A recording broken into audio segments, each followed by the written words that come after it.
ஏமாற்றமும் துரோகமும் வஞ்சகமும் நிறைந்து இம்மக்களை ஏமாற்றியது அனைவருக்கும் தெள்ள தெளிவாக தெரிந்திருக்கும்.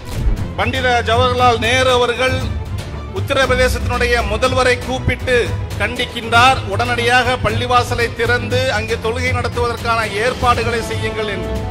இங்கு கோவில் இருந்ததற்கான எந்த ஆதாரமும் கிடையாது. இங்கு பள்ளிவாசல் என்பது இடித்து கட்டப்பட்டதல்ல. இது பாபரினுடைய படை தளபதி மீர்பக்கியால் இந்த இடம் வாங்கப்பட்டு இது பள்ளிவாசலுக்காக வக்ஃப் செய்யப்பட்டு இது பள்ளிவாசலாக கட்டப்பட்டது. ஆரம்பம் முதல் கொண்டே அது பள்ளிவாசல் தான் என்று உச்சநீதிமன்றம் ஏற்றுக்கொண்டது. பாரதிய ஜனதா கட்சியினுடைய கோஷங்களிலே முதன்மையானதாக இருந்த ராமர் கோவில் அங்கு கட்டப்படும் என்ற அந்த கோஷத்தை தான் உச்சநீதிமன்றம் தீர்ப்பாக வழங்கியது. நீதிமன்றமே வக்ஃபிடம் இருந்து அந்த சொத்தை பிடுங்கி இன்றைக்கு ராமர் கோவிலை கட்டுவதற்கு அங்கு கொடுக்கப்பட்டு அங்கு ராமர் கோவிலும் கட்டப்பட்டு முடிக்கப்பட்டு இன்றைக்கு அங்கு வழிபாடு நடந்து கொண்டிருக்கின்றது.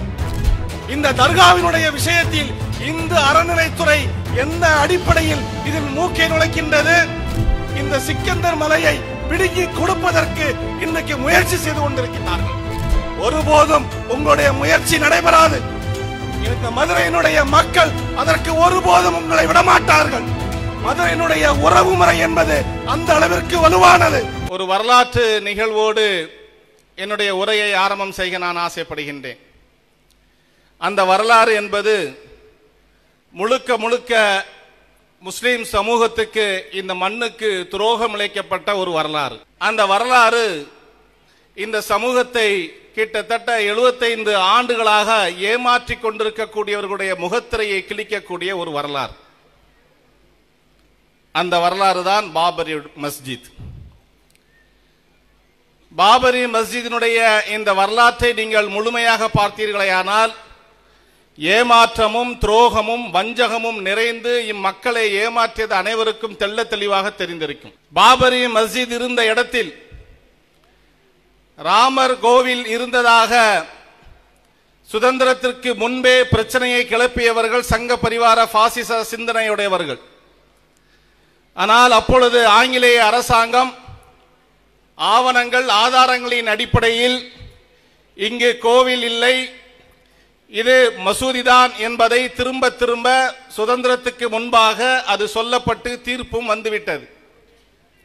ஆனால் சங்க பரிவார பாசிச சிந்தனையுடையவர்களுடைய சிந்தனையில் இது எப்படியாகினும் இந்த பள்ளிவாசலை தகர்க்க வேண்டும் என்ற அடிப்படையில் தான் இரவோடு இரவாக 1948ஆம் வருடம் தொழுகை நடந்து கொண்டிருந்த பாபரி மஸ்ஜிதிலே கள்ளத்தனமாக அங்கு சிலையை வைத்து பள்ளிவாசலை இழுத்து மூடினார்கள்.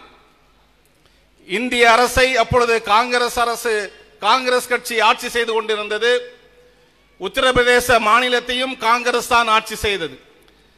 பண்டித ஜவஹர்லால் நேரு அவர்கள் உத்தரப்பிரதேசத்தினுடைய முதல்வரை கூப்பிட்டு கண்டிக்கின்றார். உடனடியாக பள்ளிவாசலை திறந்து அங்கே தொழுகை நடத்துவதற்கான ஏற்பாடுகளை செய்யுங்கள் என்று. அந்த மாவட்டத்தினுடைய கலெக்டரை கூப்பிட்டும் சொல்லுகின்றார், இது பிரச்சனையை முடிவுக்கு கொண்டு வர வேண்டும் என்றால் உடனடியாக அது தொழுகை நடத்தப்பட வேண்டும் என்று. ஆனால் சங்க பரிவார பாசிச சிந்தனையுடைய முதல்வரும் கலெக்டரும் இதற்கு மறுத்து 1948ஆம் வருடம் பாபரி மஸ்ஜித் இழுத்து மூடப்பட்டது. இந்த மூடிய இந்த பள்ளிவாசலை இடிப்பதற்கு என்ன செய்ய வேண்டும் என்ற ஒரு சிந்தனை போக்கோடு தான் இந்த பாசிச சங்க பரிவாரங்கள் இந்தியா முழுவதும் கட்டுக்கதைகளும் இட்டுக்கட்டப்பட்ட பொய்களையும் பரப்புரையாக செய்து வெகுஜன மக்கள் இயக்கமாக இதை கொண்டு சென்று 1992 லட்சக்கணக்கான மக்களை அங்கு அணிதிரட்டினார்கள். இதற்கு இடையிலே மதசார்பற்ற கட்சி என்று சொல்லிக் கொண்டிருக்கக்கூடிய காங்கிரஸ் நயவஞ்சகத்தனமாக இந்த முஸ்லிம் மக்களையும் முஸ்லிம் சமூகத்தையும் ஏமாற்றிக் கொண்டிருந்தனுடைய வெளிப்பாடு பாபரி மஸ்ஜிதினுடைய பூட்டப்பட்ட அந்த பள்ளிவாசல் தொழுகைக்காக திறக்கப்படாமல் ராஜீவ்காந்தி அவர்கள் பிரதம மந்திரியாக இருக்கும் பொழுது அந்த பள்ளிவாசலிலே இருந்த அந்த கள்ளத்தனமாக வைக்கப்பட்ட அந்த சிலைகளை பூஜை செய்வதற்காக ராஜீவ்காந்தி அவர்கள் திறந்து வைத்தார்கள். இப்படி துரோகங்களுக்கு மேல் துரோகம் இழைக்கப்பட்ட வரலாறு தான் இந்த பாபரி மஸ்ஜிதினுடைய வரலாறு. 1992 பாபரி மஸ்ஜித் இடிக்கப்பட்டது. இந்த நாட்டிலே இருக்கக்கூடிய அனைத்து ஜனநாயக சக்திகளும் மதசார்பற்ற சக்திகளும் அனைத்து அரசியல் கட்சிகளும் ஒருமித்த குரலிலே குரல் கொடுத்தார்கள், இது அநீதி என்று. இது கண்டிக்கப்பட வேண்டியது. இதை உடனடியாக சரி செய்ய வேண்டும். இந்தியாவினுடைய பிரதமராக இருந்த நரசிம்மராவ் அப்பொழுது இந்த மக்களிடம் வாக்குறுதி கொடுத்தார், இந்த பள்ளிவாசல் மீண்டும் கட்டித்தரப்படும் என்று. ஆனால் அன்பிற்கினிய சகோதரர்களே, சகோதரிகளே, உச்ச நீதிமன்றம் தீர்ப்பு வழங்கியது. பாரதிய ஜனதா கட்சி ஆட்சிக்கு வந்ததற்கு பின்பு அந்த வழக்கு வேகமாக நடைபெற்றது. வழக்கினுடைய முடிவில் உச்ச நீதிமன்றம் தீர்ப்பை வழங்கியது. எவ்வாறெல்லாம் இவர்கள் இட்டு கட்டினார்களோ, இந்த இடம் இந்துக்களுக்கு சொந்தமானது, இந்த இடத்திலே ராமர் கோவில் இருந்தது, அந்த ராமர் கோவிலை இடித்து தான் இங்கு பாபரி பள்ளி கட்டப்பட்டது என்ற வரலாற்றுகளை திரித்து இட்டு கட்டப்பட்ட பொய்யான வரலாறுகளை இந்த மக்களிடம் கொண்டு போய் சேர்த்தார்களோ, இந்திய மக்களிடம் ஒரு வெகுஜன இயக்கமாக இதை கொண்டு போய் சேர்த்தார்களோ, அதற்கு நேர்முரணாகத்தான் உச்ச நீதிமன்றத்தினுடைய தீர்ப்பு வந்தது. இந்த இடம் இவர்களுக்கு சொந்தமில்லை, இங்கு கோவில் இருந்ததற்கான எந்த ஆதாரமும் கிடையாது, இங்கு பள்ளிவாசல் என்பது இடித்து கட்டப்பட்டதல்ல, இது பாபரினுடைய படை தளபதி மீர்பக்கியால் இந்த இடம் வாங்கப்பட்டு இது பள்ளிவாசலுக்காக வக்ஃப் செய்யப்பட்டு இது பள்ளிவாசலாக கட்டப்பட்டது, ஆரம்பம் முதல் கொண்டே அது பள்ளிவாசல் தான் என்று உச்ச நீதிமன்றம் ஏற்றுக்கொண்டது. ஆனால் ஏற்றுக்கொண்ட அந்த உச்ச நீதிமன்றம் இறுதியிலே அதனுடைய வாசகம் எப்படி அமைந்தது? பாரதிய ஜனதா கட்சியினுடைய கோஷங்களிலே முதன்மையானதாக இருந்த ராமர் கோவில் அங்கு கட்டப்படும் என்ற அந்த கோஷத்தை தான் உச்ச நீதிமன்றம் தீர்ப்பாக வழங்கியது. எல்லா ஆதாரங்களும் ஆவணங்களும் இருந்து இட்டு கட்டப்பட்ட பொய் பரப்புரைகளினால் இந்த சமூகத்திலே வெகுஜன இயக்கமாக இதை மாற்றி எப்படி இடித்து தரைமட்டமாக்கினார்களோ அதே போலவே இந்த தீர்ப்பும் வந்தது. ஆவணங்களும் ஆதாரங்களும் அனைத்து முஸ்லிம்களிடம் இருந்தும் கூட நீதிமன்றத்தினுடைய தீர்ப்பு என்பது இதை கோவிலுக்கு இதை கொடுக்க வேண்டும் என்பதாக இருந்தது. ஒரு வக்ஃபுடைய சொத்து, வக்ஃபுடைய இடத்திலே கட்டப்பட்ட பள்ளிவாசல் அங்கு இடிக்கப்பட்டு நீதிமன்றமே வக்ஃபிடம் இருந்து அந்த சொத்தை பிடுங்கி இன்றைக்கு ராமர் கோவிலை கட்டுவதற்கு அங்கு கொடுக்கப்பட்டு அங்கு ராமர் கோவிலும் கட்டப்பட்டு முடிக்கப்பட்டு இன்றைக்கு அங்கு வழிபாடு நடந்து கொண்டிருக்கின்றது. இது வரலாறு. இன்றைக்கு நீங்கள் மதுரை சிக்கந்தர் தர்காவினுடைய வரலாறை எடுத்துக்கொள்ளுங்கள்.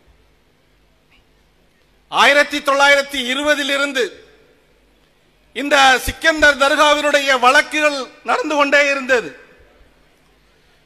1921 அப்பொழுது இருந்த பிரிட்டிஷ் கவுன்சிலே அதுக்கான தீர்ப்பும் வழங்கப்பட்டது. இந்த சிக்கந்தர் தர்காவும் கீழே இருக்கக்கூடிய அந்த மலையினுடைய தொடக்கத்தில் இருக்கக்கூடிய முருகன் கோவிலும் அந்த மலையினுடைய இன்னொரு மலை உச்சியில இருக்கக்கூடிய காசி விஸ்வநாதர் கோயில் என்று 3 பகுதிகளாக பிரிக்கப்பட்டு யார் யாருக்கு எந்த இடம் சொந்தம் என்று அன்றைக்கு இருந்த பிரிட்டிஷ் கவுன்சில் தெளிவாக தீர்ப்பை வழங்கியது. அந்த தீர்ப்பு தான் 1978 வரைக்கும் நடைமுறையில் இருந்து கொண்டிருக்கின்றது. அன்பிற்கினிய சகோதரர்களே, இன்றைக்கு ஒரு விஷயத்தை நீங்கள் புரிந்து கொள்ள வேண்டும். எப்படி பாபரி மஸ்ஜிதை இடிப்பதற்கு பொய்யாக இட்டு கட்டப்பட்ட வரலாறுகளை இந்த வெகுஜன மக்கள் இயக்கமாக மாற்றினார்களோ அதே போலவே தான் இன்றைக்கு இந்த சிக்கந்தர் மலையினுடைய அந்த தர்காவை இடிப்பதற்கும் அந்த தர்காவை ஆக்கிரமிப்பு செய்வதற்கும் இந்து முன்னணியும் இந்து மக்கள் கட்சியும் இன்றைக்கு பொய்யான பரப்புரைகளை செய்து இட்டு கட்டப்பட்ட வரலாறுகளை இந்த மக்களிடத்திலே கொண்டு போய் சேர்த்து ஒரு பதற்றத்தை இன்றைக்கு உண்டு பண்ணி கொண்டிருக்கின்றார்கள். இதற்கு தமிழகத்தை ஆட்சி செய்து கொண்டிருக்கக்கூடிய திமுகவும் உடந்தையாக இருக்கின்றது. இந்த பிரச்சனையுடைய ஆரம்பத்திலேயே இதை கிள்ளி எறிய வேண்டிய திமுகவினுடைய அரசு இதை வேடிக்கை பார்த்ததனுடைய விளைவுதான் இன்றைக்கு மதுரை மிகப்பெரிய ஒரு பதற்றத்துக்கு உள்ளாகி கொண்டிருக்கின்றது. யார் இவ்வாறு பொய்யுரை செய்கின்றார்களோ, பொய்யான பரப்புரை செய்கின்றார்களோ அவர்களை சட்டத்தின் முன் நிறுத்தி தண்டிக்கப்படுவதற்கு பதிலாக பாபரி மஸ்ஜினுடைய வரலாறு எவ்வாறு இருந்ததோ அதையே இன்றைக்கு ஞாபகப்படுத்தக்கூடிய ஒரு செயல்பாட்டிற்கு அன்றைக்கு எப்படி காங்கிரஸ் பாசிச சங்க பரிவார்களுக்கு துணையாக இருந்ததோ அவர்கள் செய்யக்கூடிய ஒவ்வொரு செயல் திட்டத்திற்கும் புட்டுக்கட்டை இடாமல் அதற்கு ஆதரவான நிலைப்பாட்டை காங்கிரஸ் எடுத்ததோ அதுபோலவேதான் இன்றைக்கு இந்து முன்னணியும் இந்து மக்கள் கட்சியும் எடுக்கக்கூடிய ஒவ்வொரு நிகழ்வுக்கும் தமிழகத்தை ஆட்சி செய்து கொண்டிருக்கக்கூடிய திமுக துணை நிற்கிறது என்ற ஒரு வலுவான குற்றச்சாட்டை இங்கு நான் வைக்கின்றேன்.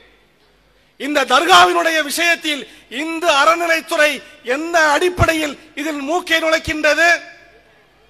அவர்களுக்கும் இந்த தர்காவினுடைய இந்த வக்ஃப் சொத்துக்கும் என்ன சம்பந்தம் இருக்கின்றது?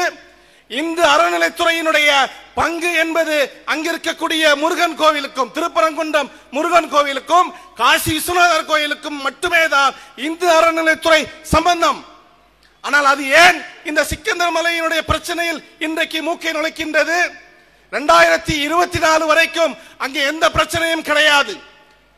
இதுவரை 2024 வரை இந்து அறநிலைத்துறையின் சார்பாக அதற்கான எந்த தடையும் பெறவில்லை. இப்பொழுது ஏன் இந்து அறநிலைத்துறை இப்படி ஒரு பெட்டிஷனை அங்கு முன்வைக்கின்றது? இதுதான் நமக்கு ஒரு வலுவான சந்தேகத்தை இன்றைக்கு ஏற்படுத்தி இருக்கின்றது. எப்படி பாபரி மசீதை இப்படி திட்டமிடப்பட்டு பொய்யான கட்டுக்கதைகளின் மூலம் நீதிமன்றங்களுக்கு வழக்குகளாக கொண்டு செல்லப்பட்டதன் மூலமாக அது இடித்து தரைமட்டமாக்கப்பட்டு இன்றைக்கு அந்த நிலமும் அவர்களுக்கு பிடுங்கி கொடுக்கப்பட்டு அங்கு ஒரு வழிபாடு நடத்தப்பட்டு கொண்டிருக்கின்றதோ, அதே போலவே இன்றைக்கு இங்கு இருக்கக்கூடிய இந்து முன்னணி, இந்து மக்கள் கட்சி, RSS, பாரதிய ஜனதா இவர்களுடைய தூண்டுதலினால் இங்கு இருக்கக்கூடிய அதிகாரிகள் அவர்களுக்கு துணையாக நின்று இந்த சிக்கந்தர் மலையை பிடுங்கி கொடுப்பதற்கு இன்றைக்கு முயற்சி செய்து கொண்டிருக்கிறார்கள். ஒருபோதும் உங்களுடைய முயற்சி நடைபெறாது. இந்த மதுரையினுடைய மக்கள் அதற்கு ஒருபோதும் உங்களை விடமாட்டார்கள். மதுரையினுடைய உறவு முறை என்பது அந்த அளவிற்கு வலுவானது. மதுரை திருப்பரங்குன்றத்தில் இருக்கக்கூடிய முத்துப்பாண்டி என்பவர் தெள்ள தெளிவாக ஒரு யூடியூப் சேனலை சுட்டிக்காட்டுகின்றார். நானே பல வருடங்களாக மேலே சென்று ஆடுகளை நேர்த்தி கடன் கொடுப்பதற்கு நானே அறுத்து அங்கு அவர்களுக்கு உரித்து அந்த கரியை வெட்டி கொடுத்திருக்கிறேன் என்று முத்துப்பாண்டி என்ற ஒரு சகோதரர் அங்கு பேட்டி கொடுக்கிறார் என்றால் இதுதான் மதுரை மண்ணினுடைய பலம். மதுரை மக்கள் எவ்வாறு இருக்கிறார்கள் என்பதை RSS, இந்து முன்னணி, பாஜக அரசு, திமுக இங்கு ஆட்சி செய்யக்கூடிய நிர்வாகம் செய்யக்கூடிய அரசு நிர்வாகம் புரிந்து கொள்ள வேண்டும். இவர்களை ஏமாற்றி இந்த இடத்தை நீங்கள் அவர்களுக்கு கொடுத்து விடலாம் என்று கனவு மட்டும் காணாதீர்கள். ஒருபோதும் அது நடக்கவே நடக்காது என்பதை இந்த மாநாட்டின் வாயிலாக நான் தெரிவித்துக் கொள்கின்றேன். இந்த வக்ஃப் மசோதா திருத்த சட்டத்துக்கு எதிராக இன்றைக்கு இந்த உரிமை மீட்பு மாநாடு மதுரை மட்டுமல்ல, இன்னும் தொடர்ச்சியாக பல்வேறு மாவட்டங்களில் நடக்க இருக்கின்றது. எல்லா இடங்களிலும் அறிவு சார்ந்த கருத்துக்களின் மூலம் மக்களை தட்டி எழுப்பி இந்த பாசிச பாஜகவுக்கு எதிராகவும் நயவஞ்சகத்தோடு இந்த சமூகத்தை ஏமாற்றி கொண்டிருக்கின்ற ஆளும் பாஜகவுக்கு துணை நிற்கின்ற திமுகவினுடைய முகமூடிகளை கிழித்துக் கொண்டிருப்போம் என்பதை மட்டும் கூறிக்கொண்டு வாய்ப்புக்கு நன்றி கூறி விடைபெறுகிறேன். நன்றி.